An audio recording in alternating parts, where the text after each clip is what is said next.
At 68, she did what millions do every morning: same routine, same breakfast, same quiet start to the day. But one morning, something happened behind a closed bathroom door that changed everything. No noise. No scream. Just silence, and then the sound that made her neighbors run.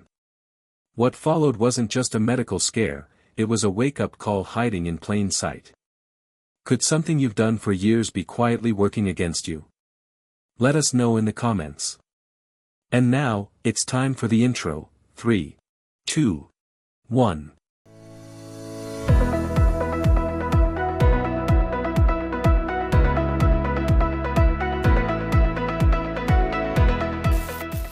It was always the humming. Every morning, like clockwork, the soft tune of an old jazz record drifted through the open kitchen window of a modest brick house in the quiet town of Ashwell, Ohio. It was Linda Peterson. Her neighbors knew her not by name, necessarily, but by routine: jazz at 7 o'clock, recycling bins out on Thursdays, and a perfectly swept porch no matter the season. At 68, Linda carried herself with a grace that made her seem younger than she was. She had short silver blonde hair that curled slightly at the ends, always neat. Her clothes were simple: cardigans, pressed slacks, and soft loafers, but always matched. A retired elementary school teacher, she lived alone in the house she and her husband had bought nearly 4 decades ago. He had passed away 5 years prior, and though Linda missed him deeply, she'd adjusted. She read mystery novels, worked on crossword puzzles in pen, and tended to a few potted herbs near the window. But above all, she loved her quiet mornings. Breakfast was sacred. For years, her day began with a single slice of toast, a glass of orange juice, and a strong cup of black coffee. No frills, no fuss, just enough to wake the system up, as she liked to say. She'd sit at the small round table by the kitchen window, watching the street wake up, sipping coffee as the sun painted gold across the curtains. To her, this was balance. She wasn't a big eater and had always prided herself on eating light, a habit from her younger days when gaining weight was her main concern. Linda's friends would sometimes mention things they'd read online, articles about protein for muscle health, the importance of fiber and healthy fats for seniors, but she usually waved it off with a smile. "I'm not running marathons," she'd joke. "Just trying to stay upright." And that was how she saw it: if she wasn't in pain, if she wasn't ill, then nothing needed fixing. Still, there were signs. She'd felt a little slower getting out of bed some mornings. There were moments of lightheadedness when she stood up too quickly. Her doctor had once suggested adding eggs or yogurt to her breakfast, but Linda had nodded politely and gone right back to toast and juice. It was easier. Familiar. Safe. Looking back, she would say it wasn't stubbornness, it was simply that no one had ever explained why those changes mattered. No one had connected the dots between her breakfast and her balance, between what was on her plate and what happened in her body minutes or hours later. In her mind, skipping bacon and eggs meant she was doing something right. But beneath that quiet morning routine, her body was changing in ways she couldn't see. And while she believed she was in control, something small, something as ordinary as breakfast, was slowly tipping the balance away from safety. This chapter isn't just about Linda. It's about how common her story is. So many older adults, especially those living alone, keep the same eating patterns they had in their 40s or 50s, unaware that their bodies now have different needs. And the truth is, what once worked just fine might not be enough anymore, not for strength, not for focus, not even to stand steady in the shower. Linda didn't know it yet, but one morning soon, that quiet routine would be broken. Not by choice, but by consequence. And it would start a new chapter she never saw coming. It happened on a Tuesday. The kind of morning that looked harmless: sun filtering softly through the blinds, the faint whistle of a kettle warming on the stove, and Linda humming a Sinatra tune under her breath. She had just stepped out of the kitchen, slippers gliding across the wood floor, and headed toward the bathroom for her usual morning wash. As she reached for the light switch, the room suddenly spun. Not dramatically, just a slow, heavy tilt, like the ground was shifting beneath her. She blinked, tried to steady herself against the doorframe, but her hand missed. Her vision blurred. A sharp ringing filled her ears. And then, a thud. The sound of her body hitting the tile floor echoed down the narrow hallway. The porcelain-soaked dish clattered and shattered beside her. Her glasses, flung to one side, landed cracked near the bathtub. Linda lay still, heart pounding but limbs limp. She was conscious, but dazed, confused more than anything. Her mouth was dry. Her legs felt like wet paper. She tried to call out, but all that came was a breathy whisper. It felt like minutes passed. Maybe it was longer. No one was there to help. Fortunately, by mid-morning, her neighbor Doris, who usually walked her terrier past Linda's house, noticed the mail still sitting in the box. She knocked once. No answer. Knocked again. Still nothing. That's when she tried the back door. Unlocked. Linda was taken to the local hospital by ambulance. No sirens, no flashing lights, just the quiet urgency of something serious, but unclear. At the ER, the nurse helped her sit up slowly. Her blood pressure was dangerously low. The attending physician, Dr. Patel, a kind man with steady hands and warm eyes, asked her what she'd eaten that morning. Toast and juice, she murmured, embarrassed. Same as always. He nodded thoughtfully. Did you feel dizzy before the fall? She paused. A little. But I figured it was nothing. The tests came back normal, no stroke, no cardiac event, no neurological red flags. But her blood glucose had crashed. Not catastrophically, but enough to make standing unsafe for someone her age. And combined with a naturally slower blood pressure response common in older adults, it was a perfect storm. Later that afternoon, Dr. Patel sat with her in the quiet of the observation room. The 4-line hummed gently beside her. Linda, he said gently, your breakfast isn't serving you the way it used to. When we get older, our bodies need more to stay steady, especially in the mornings. What used to be fine at 50 isn't always enough at 68. She looked away, feeling a bit foolish. I thought I was being careful. I didn't want to overeat.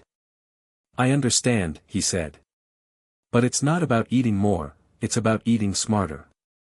Toast and juice spike your blood sugar, then drop it fast. And there's no protein, no fat to slow that process. That dip is likely what led to the fall. That night, alone in the hospital bed, Linda replayed the morning again and again. She wasn't angry. Just, unsettled. She had prided herself on being independent. Careful. Smart. But maybe she'd been relying too much on old habits, habits that no longer fit the body she lived in. The next morning, the nurse brought her a hospital breakfast, a boiled egg, a slice of whole grain toast, a small cup of plain yogurt, and half a banana. It wasn't fancy. It wasn't what she would have chosen. But it made her think. Something had shifted, not just in her balance, but in her awareness. She wasn't just recovering from a fall. She was waking up to something she hadn't noticed before, that her body had been quietly asking for help, and she hadn't been listening. Linda was discharged 2 days after the fall, walking more slowly than before but determined to do so without the wheelchair the nurse had offered. A pair of sturdy non-slip shoes replaced her usual house slippers. She moved more cautiously now, one hand on the railing when stepping into her porch, another gripping her tote bag that carried neatly folded hospital discharge papers and a pamphlet titled, Fueling Your Body After 60. At home, her kitchen was exactly how she'd left it, neat, sunlit, familiar. But nothing about it felt the same anymore. She stared at the box of crackers on the counter, the orange juice still chilled in the fridge, and felt the same unease she'd had in the hospital bed. How long had she been getting it wrong? The next morning, she stood by the window, holding the pamphlet in one hand and her old breakfast in the other. Toast and juice. The same as always. She sat down, but didn't take a bite. Instead, she opened the little brochure and read the first sentence again: "Your body doesn't stop needing fuel, it just stops being as forgiving when it's missing." Over the next few days, Linda did something she hadn't done in years: she researched. Not in the formal, academic way, but in the quiet, curious way of someone realizing she needed to learn from scratch. Her internet searches were hesitant at first: healthy breakfast for seniors, why does orange juice make me dizzy? But each answer led to another question. She found a short video from a community health clinic explaining how blood sugar works in older adults. A young dietitian with a friendly voice and a simple whiteboard drew a roller coaster to represent what happened when you ate sugar without balance: up fast, down faster. That image stuck with her. "You want a slow hill," the woman in the video had said, "not a roller coaster." Linda began writing things down in a notebook. Not just what to eat, but why. Words like stability, muscle support, brain clarity started showing up next to ingredients she'd never thought to try before: chia seeds, Greek yogurt, nut butter. She still didn't understand it all, but she was beginning to recognize the gaps in her habits, like holes in an old sweater she'd worn too long without noticing the fray. One evening, while dusting the bookshelf, she found a paperback her niece had given her years ago and she'd never opened: Eating Well for Longevity. It had a faded cover and a crease down the middle. She opened it this time and read half the first chapter standing by the hallway lamp. The book explained how, after 60, the body's ability to absorb and process nutrients changes: protein needs increase, vitamin D matters more, and energy from carbohydrates alone doesn't last. It talked about how skipping fats might have been trendy in the 80s, but now it meant missing out on what your cells actually needed to function. But what struck Linda most wasn't a statistic or a chart, it was a paragraph about how nutrition impacts balance and cognition. It explained that one reason older adults fall isn't just weak legs or slippery floors, it's that the brain runs low on fuel, and the signals slow down. Her fall wasn't just a slip. It was her body shouting for support. The next day, Linda called her primary care clinic and asked to speak to a nurse. When the nurse asked how she was feeling, Linda answered honestly, a bit shaken, but also, "I think I need to learn how to eat again." The nurse chuckled gently and said, "You're not the first one to say that." They scheduled her for a group nutrition class the following week. In the meantime, the nurse emailed her a few starter ideas: simple swaps, like adding an egg to breakfast or replacing toast with oatmeal plus walnuts. Nothing complicated. Just a new rhythm. But even with guidance, change didn't come easily. She tried making scrambled eggs the next morning, only to forget to grease the pan and end up scraping half of it off. Her attempt at chia pudding was more paste than pudding. But she kept trying. She wasn't chasing perfection, just progress. She also began talking about it. During a phone call with her friend Nancy, she shared what had happened. To her surprise, Nancy admitted she'd also been skipping real breakfasts out of habit. "I just have coffee and maybe a cookie," she said. Didn't think much of it. That sparked something. A connection. They agreed to check in with each other every few days, share recipes, laugh at failed experiments. And in those conversations, something quietly shifted again. Linda no longer felt like a patient recovering from a fall. She felt like a woman relearning how to care for herself with intention. What had started with a stumble was now becoming a steady walk towards something better. Linda stood in her kitchen, hands resting on the counter, eyeing the little bowl in front of her like it was a math test she hadn't studied for. Inside, one boiled egg, a half-sliced avocado, and a sprinkle of sunflower seeds. Next to it, a cup of herbal tea and a slice of toasted whole grain bread. It was her first intentional breakfast, built not from habit, but from understanding. She wasn't sure she liked it. The egg was too plain, the avocado a bit soft.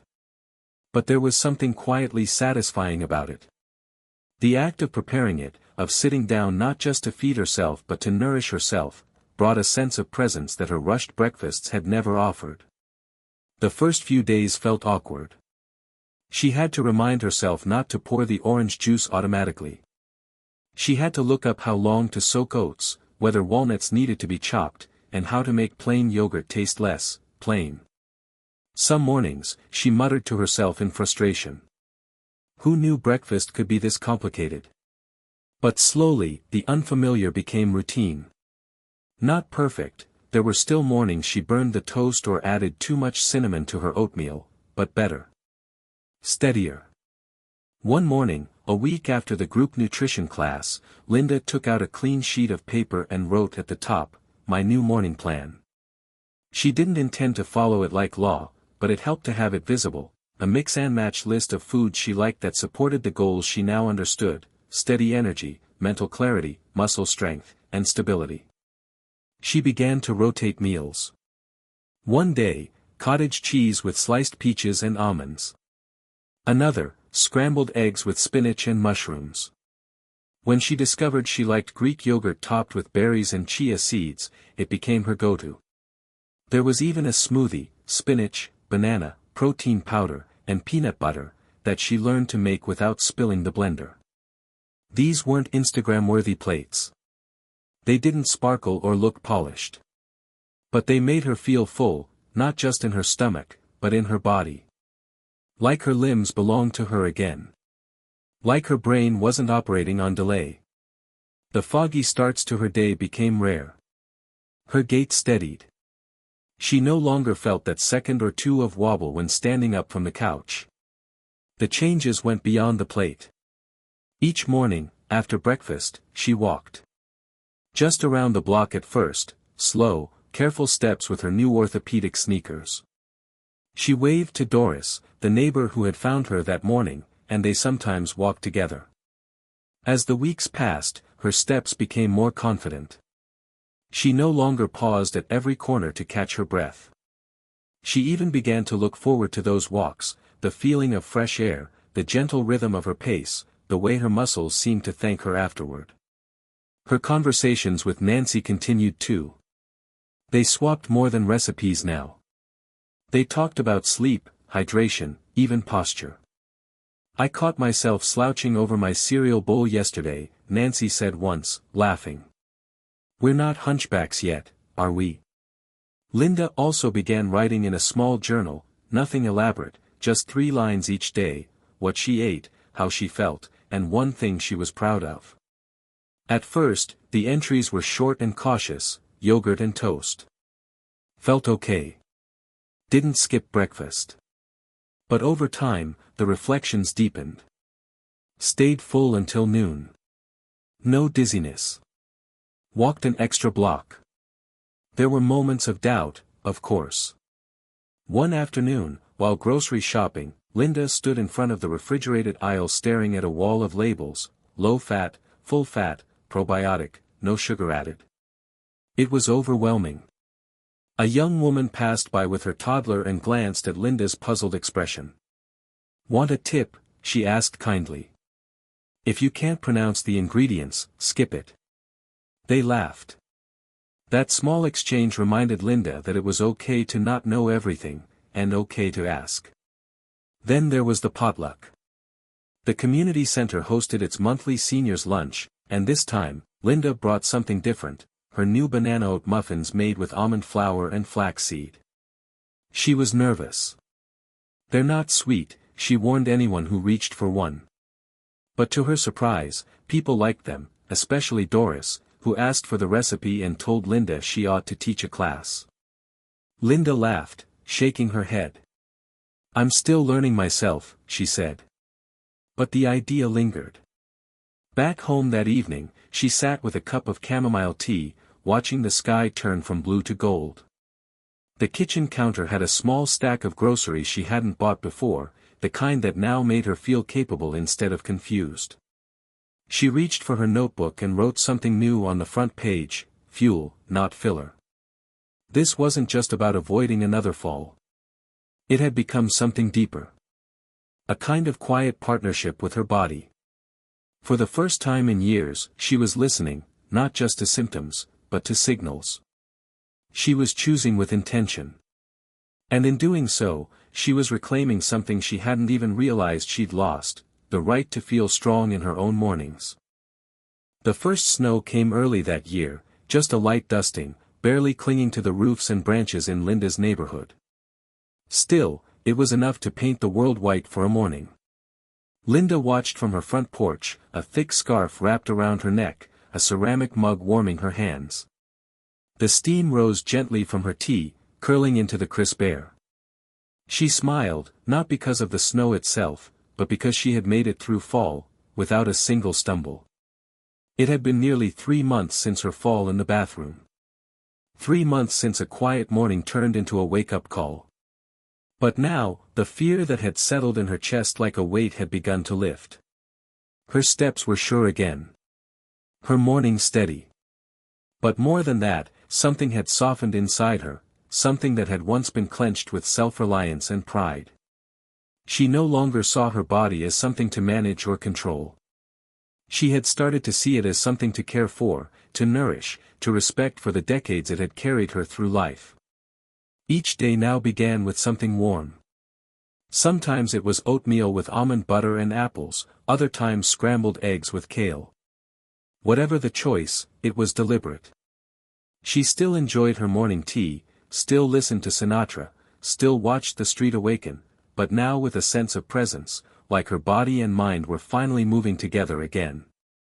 Nancy called her one morning while Linda was folding laundry. "I tried your yogurt parfait trick," she said cheerfully.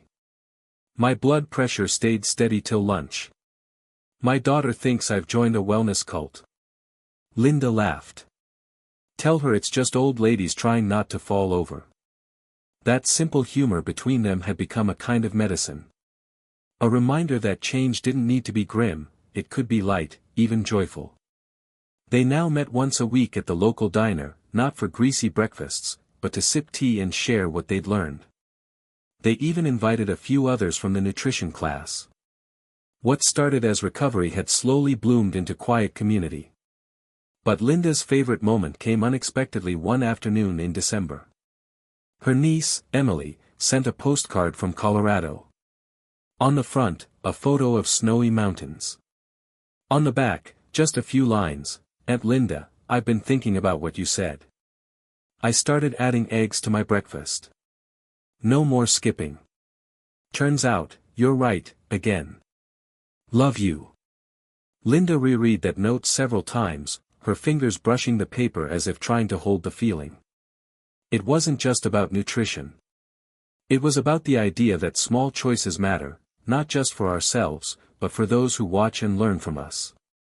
That night, Linda took out her journal, the one she used to track meals and moods, and wrote something new on the last page: "I am not fragile. I am learning." Winter deepened, and the holidays approached. For the first time in years, Linda offered to host a small breakfast for friends. She baked whole grain muffins with cranberries, made a simple egg bake with herbs from her windowsill, and set the table with care. The food was good, but it wasn't the main thing. The laughter, the shared stories, the feeling of comfort, that was what lingered. Later that evening, as she stood at her sink washing dishes, her reflection in the window surprised her. She looked lighter. Not thinner, not younger.